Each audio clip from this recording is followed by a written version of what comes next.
Alors mon parcours, moi d'abord j'ai fait des études de biologie, ça n'a rien à voir avec le BTP. J'ai été prof de SVT et comme ça me plaisait pas, j'ai fait une reconversion et aujourd'hui voilà, je conduis des grues à Tours sur des grands chantiers.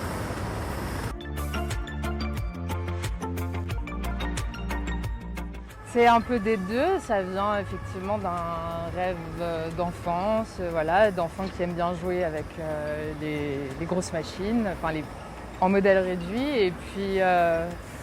Et puis après, donc, au moment de ma reconversion, ça s'est présenté comme une opportunité avec la possibilité de faire une formation dans un secteur qui recrute.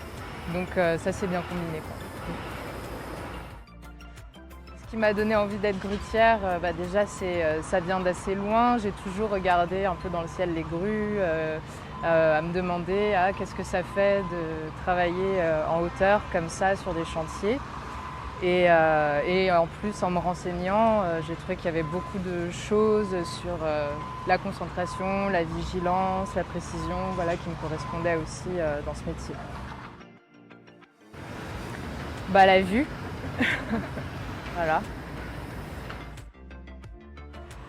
Les difficultés et les défis du quotidien, c'est surtout de rester toujours vigilant, quelles que soient les conditions et les contraintes, de jamais perdre de vue que le principal c'est la sécurité.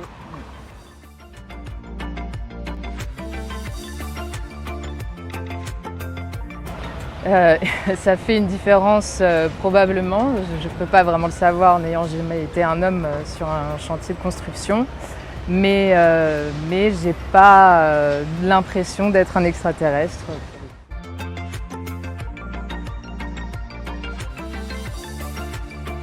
Moi je pense que c'est bien qu'on puisse s'y faire une place, voilà, qu'effectivement on est peu nombreuses, mais qu'a priori il n'y a pas de raison qu'on ne puisse pas se diriger vers ce type de métier parce que il y a toujours cette idée qu'on porte des charges lourdes, voilà, que c'est des métiers masculins, mais concrètement en fait il n'y a pas beaucoup de tâches qui ne pourraient pas être faites, à mon sens, autant par un homme que par une femme.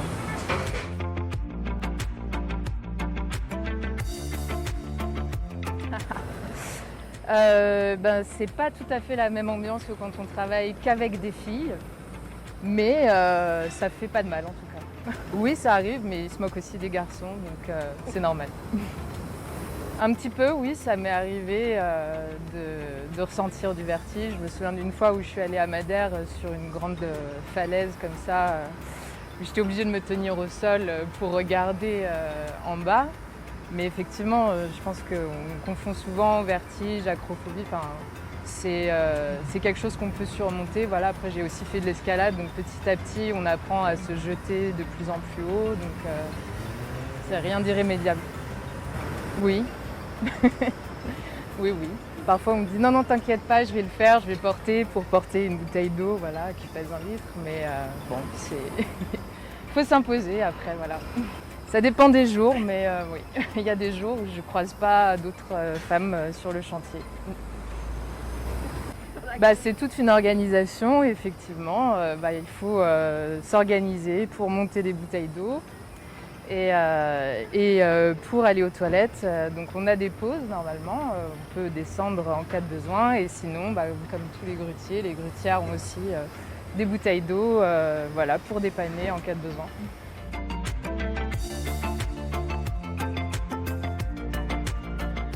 Comme pour n'importe quel métier, le conseil c'est d'aller au bout de ses interrogations, de ses envies, de ne pas hésiter à se renseigner et surtout d'essayer de rencontrer des gens qui travaillent dans ce secteur et qui pourront partager leur expérience et donner des conseils.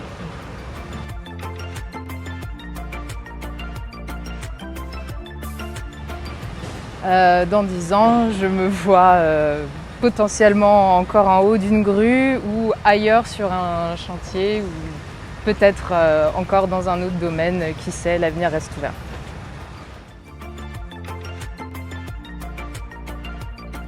Je suis content.